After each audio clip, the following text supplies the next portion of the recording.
नमस्कार मित्रांनो, आम्ही आज GSM आणि CDMA नेटवर्क या विषयावर डॉ. सौरभ मेहता यांच्या मार्गदर्शनाखाली सादरीकरण करणार आहोत. सेल्युलर सेवेमध्ये दोन पूरक तंत्रज्ञान आहेत, ते म्हणजे GSM म्हणजेच ग्लोबल सिस्टीम फॉर मोबाईल आणि CDMA म्हणजेच कोड डिव्हिजन मल्टिपल ॲक्सेस. आता आपण पाहूया GSM सिस्टीम म्हणजे काय. GSM सिस्टीममध्ये अनेक प्रकारच्या सबसिस्टीम्स आहेत. त्या म्हणजे mobile station, base station, network and switching subsystem आणि ऑपरेशन सबसिस्टीम. खरं तर GSM हा एक सामान्य युरोपियन मोबाईल टेलिफोन स्टँडर्ड तयार करण्यासाठी विकसित केला गेला होता आणि आता तो वेगाने जगभर स्वीकारला गेला आहे. 1982 साली तो ग्रुप स्पेशल मोबाईल म्हणून ओळखला जायचा, पण आता आपण त्याला GSM म्हणजेच global system for mobile communication म्हणून ओळखतो. GSM ही टाइम डिव्हिजन मल्टिपल ॲक्सेसवर आधारित सिस्टीम आहे. GSM मध्ये 200 किलोहर्ट्झ बँडविड्थ वापरली जाते. GSM हा 900, 1800, 1900 मेगाहर्ट्झ या ऑपरेटिंग फ्रिक्वेन्सीच्या अंतर्गत कार्य करतो. GSM मध्ये माहिती साठवण्यासाठी ग्राहक संबंधित मॉड्यूल म्हणजेच सिम कार्डचा वापर केला गेला जातो. जगामध्ये GSMचा वापर किती प्रमाणात होतो ते आपण पाहूया. आकृतीत दाखविल्याप्रमाणे 4% अरबी, 37% एशिया पॅसिफिक, 4% आफ्रिकन, 1% पूर्व मध्य आशियातील आणि 42% युरोपियन लोक GSMचा वापर करतात. म्हणजेच युरोपमध्ये GSMचा वापर जास्त प्रमाणात केला जातो. या स्लाइडमध्ये GSMचा वापर भारतामध्ये किती टक्के होतो हे दिसून येते. मार्च 2011च्या अहवालानुसार 2% MTNL, 22% BSNL, 19% वोडाफोन, 13% आयडिया तर 6% BPL युजर्स हे GSMचा वापर करतात. आता आपण CDMA म्हणजे काय ते बघूया. CDMA ही एक वायरलेस टेक्नॉलॉजी आहे. 1940 मध्ये त्याचा शोध लागला, ज्यामध्ये एकच रेडिओ चॅनल अनेक उपभोक्त्यांद्वारे एकाच वेळी वापरला जाऊ शकतो.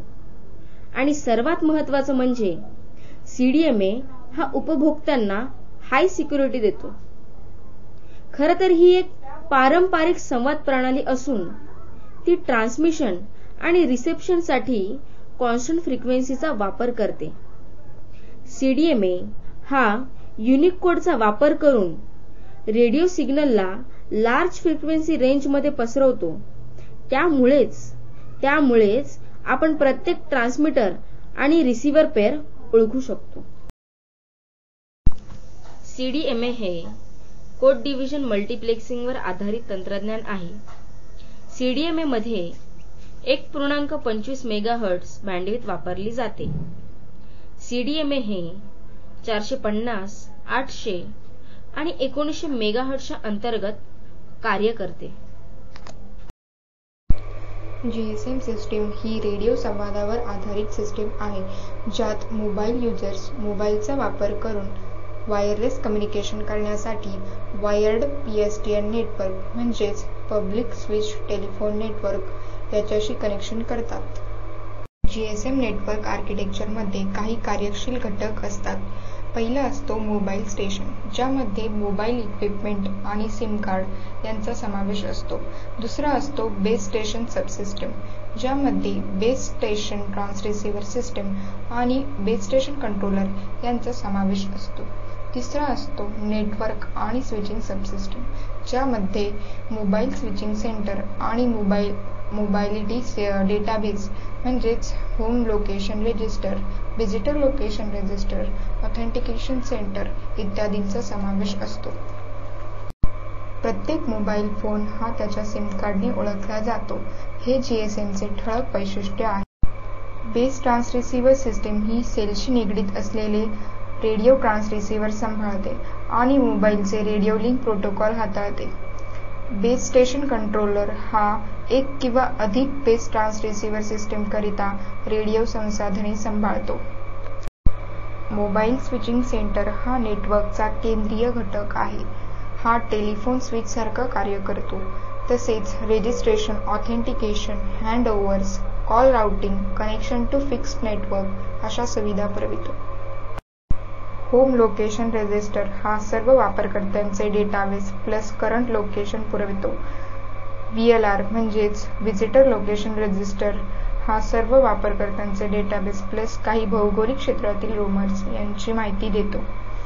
तसेच EIR हा वैध उपकरणांचे डेटाबेस पुरवतो. ऑथेंटिकेशन सेंटर हे सर्व वापरकर्त्यांचे सिक्रेट की यांचा डेटाबेस पुरवतो. CDMA मध्ये प्रत्येक बीट हा लहान लहान अशा अनेक पल्सेस किंवा चिप्समध्ये स्प्रेड केला जातो.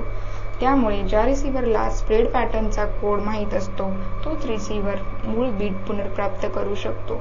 इतर रिसीव्हर्स ज्यांना कोड माहीत नाही त्यांना फक्त लहान असा नॉइज मिळेल. आता आपण बघूया CDMA आणि GSM मधील फरक. CDMA चा फुल फॉर्म आहे कोड डिव्हिजन मल्टिपल ॲक्सेस, तर GSM चा फुल फॉर्म आहे global system for mobile communication.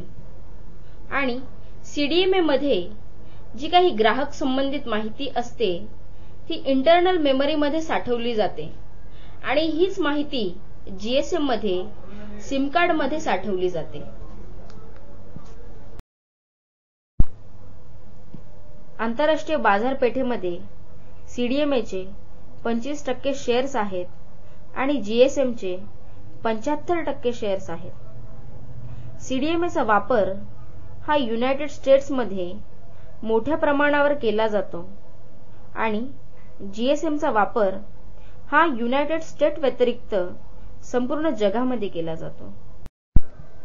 CDMA चा डेटा ट्रान्सफर रेट GSM पेक्षा जास्त आहे. कारण CDMA मध्ये एवढो डेटा ट्रान्सफर टेक्नॉलॉजी वापरली जाते, जिचा जास्तीत जास्त डाउनलोड स्पीड हा 2 Mbps आहे. तर GSM मध्ये एज डेटा ट्रान्सफर टेक्नॉलॉजी वापरली जाते, जिचा जास्तीत जास्त डाउनलोड स्पीड हा 384 kbps आहे. CDMA चा नेटवर्कमध्ये कव्हरेज एरियातील प्रत्येक डिव्हाइस करता एक भौतिक चॅनेल आणि एक विशिष्ट कोड म्हणजेच युनिक कोड असतो. हा कोड वापरून यंत्राचा सिग्नल मल्टिप्लेक्स्ड म्हणजेच जोडला जातो आणि त्याच भौतिक चॅनेलचा वापर सिग्नल पाठवण्यासाठीही केला जातो. तर GSM मध्ये प्रत्येक सेलकरिता स्वतःचा नेटवर्क टॉवर असतो, जो त्या एरियातील मोबाईल फोन्सला सर्व्हिस प्रोव्हाइड करतो. CDMA ची आंतरराष्ट्रीय रोमिंग ही कमी प्रमाणात तर GSM ची जास्त प्रमाणात उपलब्ध आहेत.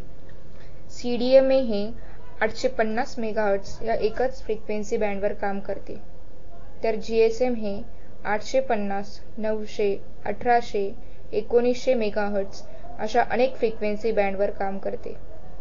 CDMA ची नेटवर्क सर्व्हिस ही हँडसेट स्पेसिफिक आहे. उदाहरणार्थ रिलायन्स आणि टाटा इंडिकॉम मोबाईल्स. तर GSM ची नेटवर्क सर्व्हिस ही सिम स्पेसिफिक आहे, म्हणजेच वापरकर्त्यांकडे त्याच्या आवडीचा हँडसेट निवडण्याचा पर्याय उपलब्ध असतो. आतापर्यंत पाहिलेल्या फरकानुसार GSM हा CDMA पेक्षा बेटर आहे. म्हणूनच 76% लोक हे GSM चा वापर करतात, तर 24% लोक हे CDMA चा वापर करतात. GSM मध्ये वेगवेगळ्या प्रकारचे हँडसेट वापरण्यासाठीचे पर्याय उपलब्ध असतात, तर CDMA हे हँडसेट स्पेसिफिक आहे. म्हणजेच CDMA मध्ये आपण आपल्या आवडीचे हँडसेट वापरू शकत नाहीत. GSM मध्ये वेगवेगळ्या प्रकारचे 3G आणि 4G चे टॅरिफ प्लॅन उपलब्ध आहेत, तर CDMA चे टॅरिफ प्लॅन हे कमी प्रतीचे आहेत. एकंदरीत GSM हे सर्वच बाबतीत CDMA पेक्षा वरचढ आहेत.